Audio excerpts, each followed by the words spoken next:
దేవుని నామమునకు మహిమ కలుగును గాక.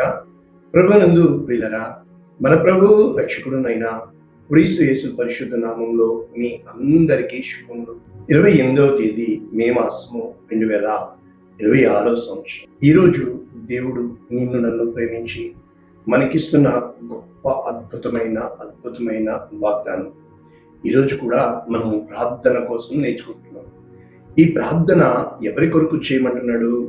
రాజుల కొరకు, అధికారులందరి కొరకు విజ్ఞాపన చేయవలెను. రాజులు కొరకు, అధికారులందరి కొరకు విజ్ఞాపన చేయవలెను. తిమోతికి రాసిన మొదటి పత్రిక 2వ అధ్యాయము 2వ వచనం, పూర్తి వచనము. రాజుల కొరకు, అధికారులందరి కొరకు విజ్ఞాపనలు, ప్రార్థనలు, యాచనలు, కృతజ్ఞతాస్తుతులు చేయవలనని హెచ్చరించున్నాను. 2 స్టేట్మెంట్స్ ఉన్నాయి. ఒకటి సబ్జెక్ట్ ఏంటి? రాజులందరి కొరకు, అధికారులందరి కొరకు విజ్ఞాపన. మీరు ఏం చేయాలి? ఇది వెర్బ్, అంటే మీరు అడ్జెక్టివ్. ఏం చేయాలి? విజ్ఞాపనలు, ప్రార్థనలు, యాచనలు, కృతజ్ఞతాస్తుతులు అని హెచ్చరించున్నాను.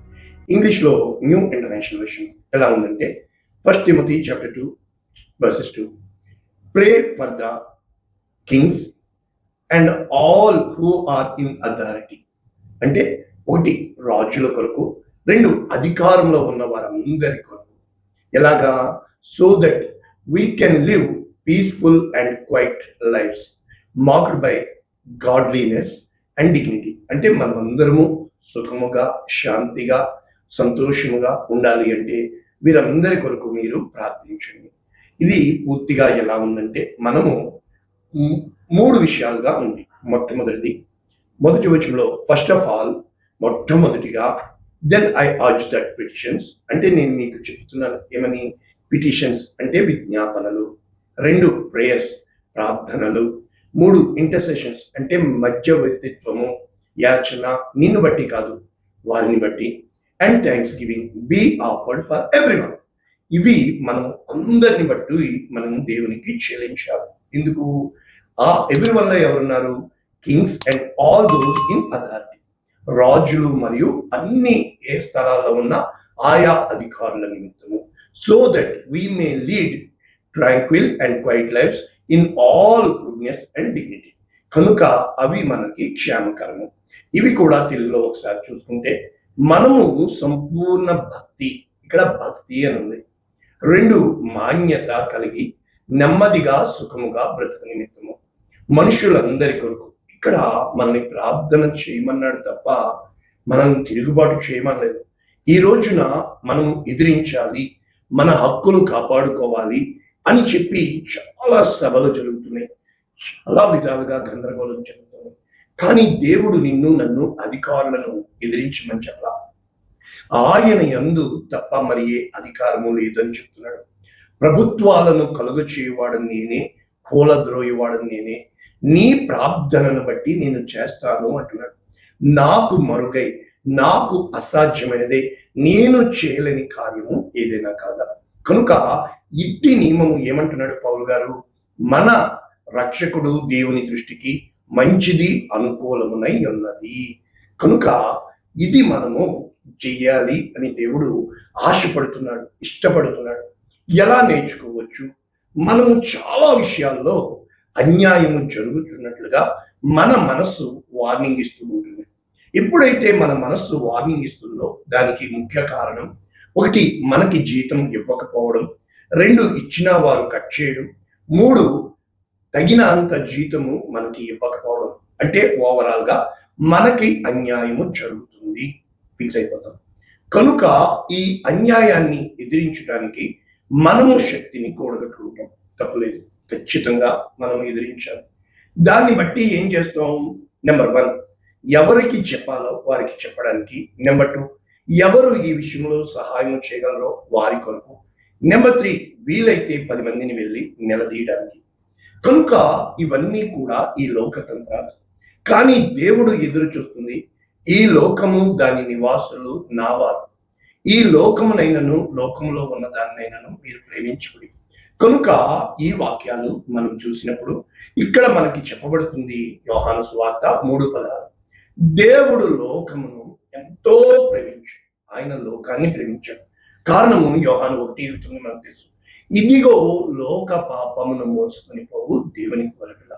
ఆయన లోకములో ఉన్న అందరి పాపములతో అందరూ అంతటా రక్షణ పొందవలనని, అందరూ మారు మనసు పొందవలనని, అందరూ దేవుని గూర్చిన జ్ఞానం కలిగి ఉండాలని దేవుని చిత్తమై ఉన్నది. కనుక తన కుమారునిగా పుట్టిన వాని యందు నశింపక నిత్య జీవం పొందినట్లు అయితే లోకము తన కుమారుని ద్వారా అనగా యేసుక్రీస్తు ద్వారా రక్షింపబడుటకు తప్ప తీర్పు తీర్చుటకు ఆయన. అంటే మనము యేసుక్రీస్తుని కలిగిన వారంగా ఈ లోకాన్ని రక్షించడానికి ప్రార్థన చేయాలి తప్ప శిక్షించడానికి మనము ప్రార్థన చేయకూడదు. మనకి జరుగుతున్న అన్యాయము అది మనకి మాత్రమే కాదు, అనేక మందికి జరుగుతుందని గ్రహించి వారందరికీ రిప్రజెంటేటివ్గా చాలాసార్లు అమలాపురం నుంచి అమెరికా వరకు మాట్లాడడానికి ఇష్టపడతాం. ఖచ్చితంగా నువ్వు గొప్పవాడివి, ఆవకాయ నుంచి ఆటం బాంబు వరకు అన్నీ నాకే తెలుసు అంటాం కాదు. నీవు ఇండియా మ్యాప్ తెచ్చి అమలాపురం నుంచి అమెరికా వరల్డ్ మ్యాప్ వరకు ప్రార్థించారు. అక్కడ జరుగుతున్న ఆవకాయ నుంచి ఆటం బాంబు, ఈరోజు న్యూక్లియర్ వెపన్స్, ఈ గ్రెనేడ్స్, ఈ యొక్క డ్రోన్స్, ఈ యొక్క మిస్సైల్స్ ఇవన్నీ నాశనానికి తయారవుతున్నాయి. ఈరోజు అధికారుల నిర్ణయాన్ని బట్టి, ఉదాహరణకి మన ప్రధానమంత్రి మోడీ గారు గోల్డ్ కొనకూడదు, వద్దు అని చెప్పారు. ఎంతమంది నువ్వెవరో చెప్పడానికి అన్నది మనలో ఉన్న తిరుగుబాటు స్వభావం. ఆయన దేనికి చెప్పాడు? ఇన్ని సంవత్సరాలు చెప్పింది. ముఖ్యంగా మేము కువైట్లో ఉన్నాం. ఒక్క దినారు 310 రూపాయలకి వెళ్ళిపోయింది. ఇక్కడ దినారుని బట్టి మాకు లక్షలు వస్తున్నాయని కాదు, రూపాయి విలువ తగ్గిపోయింది. కారణం ఏంటి? Foreign exchange. గోల్డ్ అంట 700 టన్నుల గోల్డ్ ఇండియాలో సంవత్సరానికి కొంటారు. అంటే ప్రతి చిన్నదానికి కూడా గోల్డ్ కొంటారు. ఒక్క గోల్డ్ అంటే 1 గ్రాము 2 దినారాల నుంచి ప్రస్తుతానికి 45 దినారాల వరకు ఈ 22 క్యారెట్ గోల్డ్ వెళ్ళిపోయింది. ఈ గోల్డ్ అంతా కూడా డాలర్స్ తో మార్చబడుతుంది. కనుక రూపాయి పతనం అయిపోతుంది, డాలర్ విలువ పెరుగుతుంది. ఇంత లోతుగా మనం ఎందుకు ఆలోచిస్తాం చెప్పండి? మనం బాగున్నామా? మన కుటుంబం బాగుందా? ఈ రోజున యుద్ధాలు వచ్చినాయి. దేవుడు మాకు ఆ రోజునే చెప్పాడు, ఈ లోకం మీదికి శోధన రాబోతుంది, నువ్వు ప్రార్థన చేయి అధికారుల కోసం. North America, south America, north Korea, south Korea, China, ఈ యొక్క జపాన్, జర్మనీ, ఇరాక్, ఇరాన్, మీరు ప్రార్థన చేయండి, మీరు ప్రార్థన చేయండి. ఎలాగ చెప్పబడుతుంది? ఇక్కడ ముగించుకుని అక్కడికి వెళ్దాం.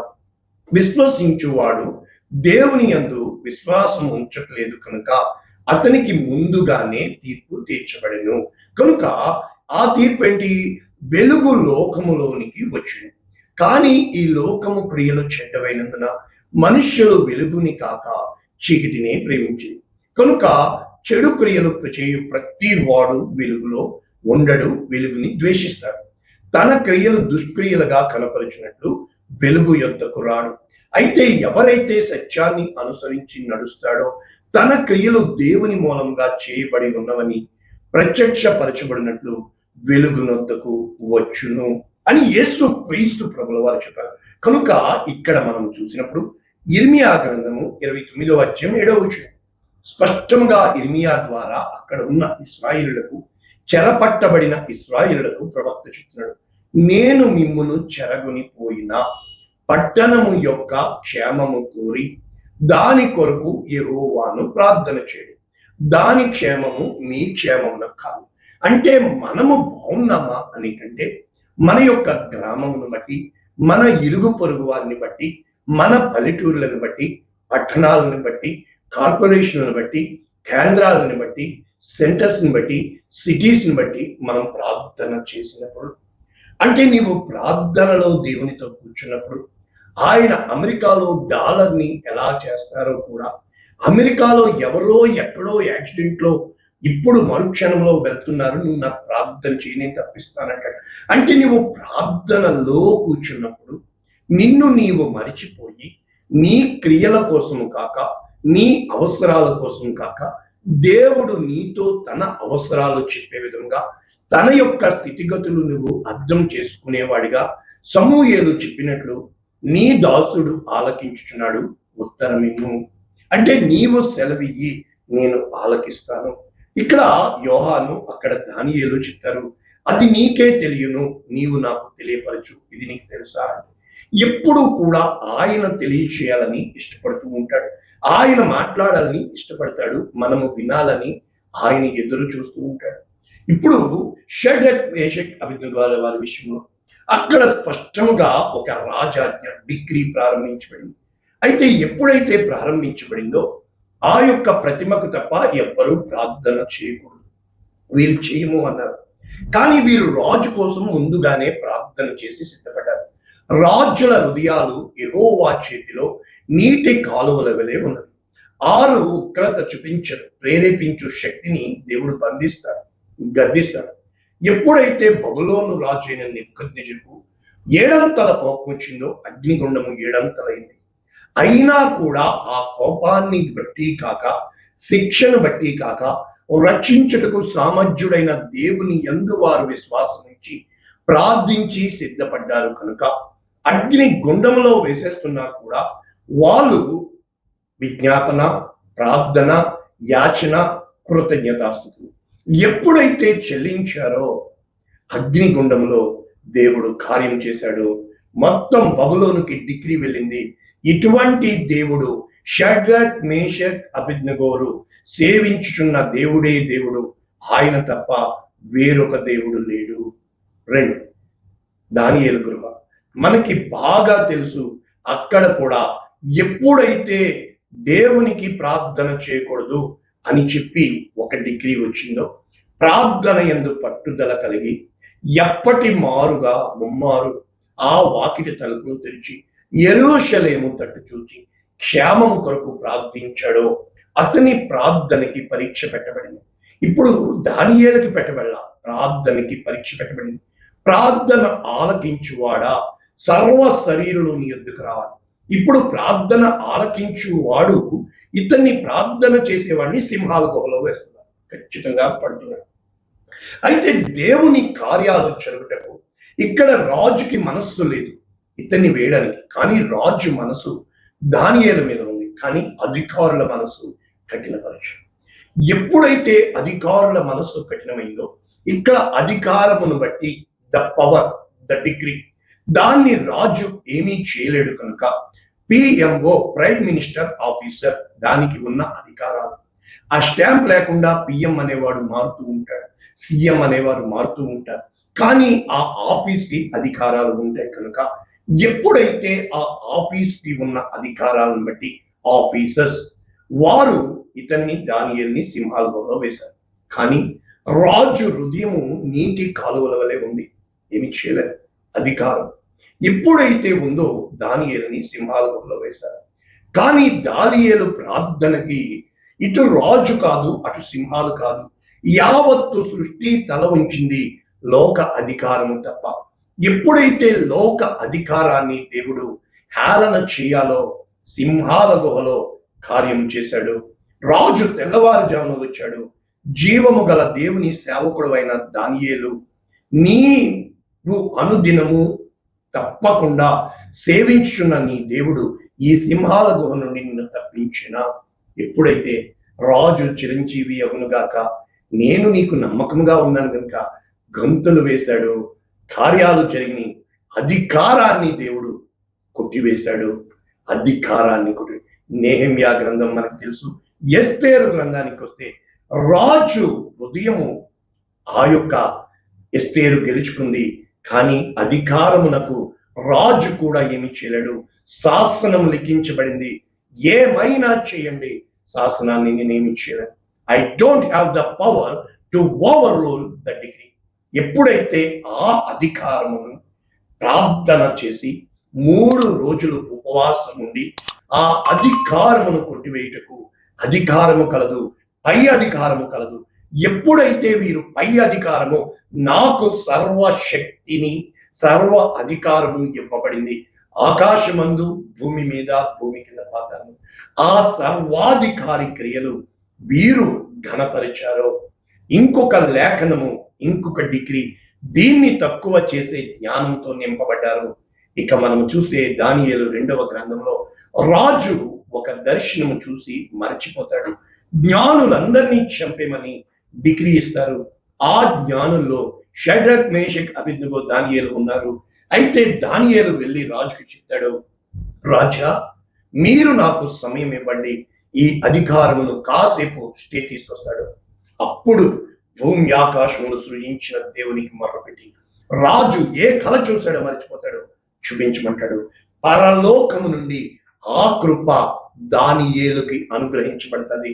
అది పట్టుకుని వెళ్ళి, రాజా, మీరు చూస్తున్నారు అంత్యకాలంలో జరగబోవు సంగతులని 2:39-44 వరకు ఆ 4 రాజ్యాలు ఆ కాలాలు తీరిన పిమ్మట కాలజ్ఞానం దానియేలుకి ఇవ్వబడుతుంది.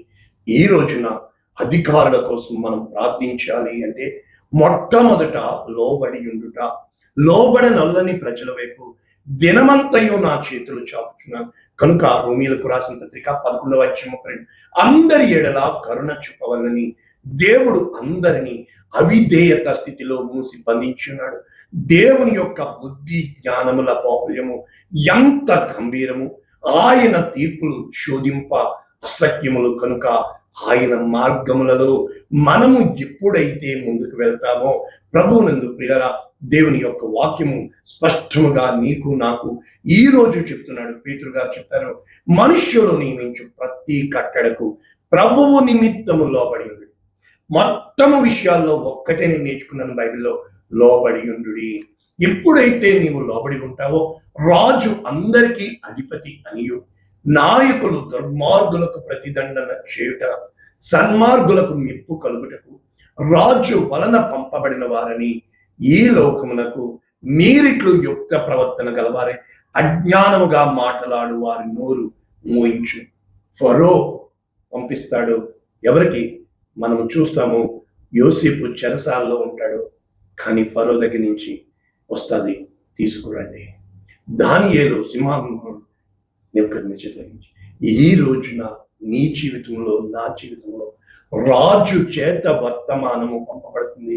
రాజ మందిరంలో సైతము మోషేను పెంచి పోషించిన దేవుడు. పౌలు గారు అంటారు, తీతుకు రాసిన పత్రిక 3వ అధ్యాయం, అధిపతులకు అధికారులకు లోబడి విధేయులుగా ఉండండి, ప్రతి సత్కారము చేటుకు సిద్ధపడి ఉండండి, మనుష్యులందరి ఎదుట సంపూర్ణమైన సాత్వికము కనవచ్చు. అంటే నీలో ప్రశాంతతను, ఎవరిని దూషింపక జగడమాడని వారు శాంతులై ఉండాలి. అంటే నీలో ద క్యారెక్టర్ ఇంప్రూవ్మెంట్. ఎప్పుడైతే ఇది కలుగుతుందో మనము ముగించుకుంటే ప్రతి వాడు పై అధికారులకు లోబడి ఉండాలి. రోమీయులకు రాసిన పత్రిక 13వ అధ్యాయం. దేవుని వలన కలిగినది తప్ప మరి ఏ అధికారము లేదు. ఉన్న అధికారములు దేవుని వలన నియమింపబడి ఉన్నది. అధికారమును ఎదిరించువాడు దేవుని నియమమును ఎదిరించున్నాడు. ఎదిరించువారు తమ మీదకి తామే శిక్ష తెచ్చుకుంటారు. కనుక ప్రభుత్వము చేయ గవర్నమెంట్. మరి పేతురు అన్నాడు కదా, మీకు లోబడాలా దేవునికి? కాదే. దేవునికి భయపడి వారు కార్యాలు చేసినప్పుడు పేతుర్ని ఎవరు చంపేలేదే. చిట్ట చివరి వరకు దేవుని సమయం వచ్చాక అప్పుడు పేతుర్ని చంపబడుటకు దేవుడు అంగీకరించాడు. కానీ ఇదే పేతురుతో, సిమోను సిమోను, నిన్ను చెల్లెడ వేయడానికి సాతాను నన్ను కోరుకున్నాడు, నీ విశ్వాసము తప్పిపోకుండా నేను నీ కొరకు వేడుకున్నాను. ఆయన గెత్సెమనే తోటలోనికి వెళ్ళి మీరు మెలకువగా ఉండి ప్రార్థన చేయను అన్నాడు. సిమోను పేతురు నిద్రపోయాడు. అయినా ఇదిగో నేనే అని పట్టుకోమన్నాడు. అయినా సిమోను పేతురు కత్తిపెట్టి నరికేశాడు చెవిని, మలుకుది. అయినా సిలువ దగ్గరికి వెళ్తున్నప్పుడు నీవు నన్ను పొంకుతావు అన్నప్పుడు ముమ్మారు పొంకాడు. అయినా సిలువ దగ్గర సైతం పేతురు లేడు. అయినా ఆయన వృద్ధానుడైనప్పుడు పరిగెత్తుకుని వెళ్ళి చూశాడు. మళ్ళా ఆయనకి వెళ్ళిపోయాడు. పేతురు, యోహాను, మగ్దలేనే మరియ నిలిచిపోయింది. అయినా పేతురు దగ్గరికి యేసు ప్రభువారు వచ్చారు. నేనే, నన్ను ప్రేమిస్తున్నావా? చూడండి, మన జీవితంలో ఎంతకాలం ఎదిరించున్నాడు.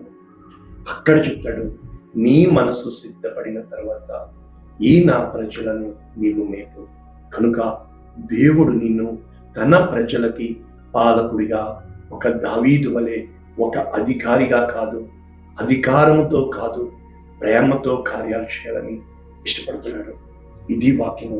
నీ ప్రార్థన ఎంత గొప్ప కార్యాలన్నా చేయగలదు. కార్యాల కొరకు చేయకండి. నీలో దేవుని కార్యము జరగటమే నీ ప్రార్థనకి ప్రతిఫలము. పరిశుద్ధుడా, ప్రేమ కలిగించండి. విత్తబడిన వాక్యము అనేక మందికి ఆశీర్వాదంగా, రక్షణ లక్షల మందికి కారకంగా యేసు నామములో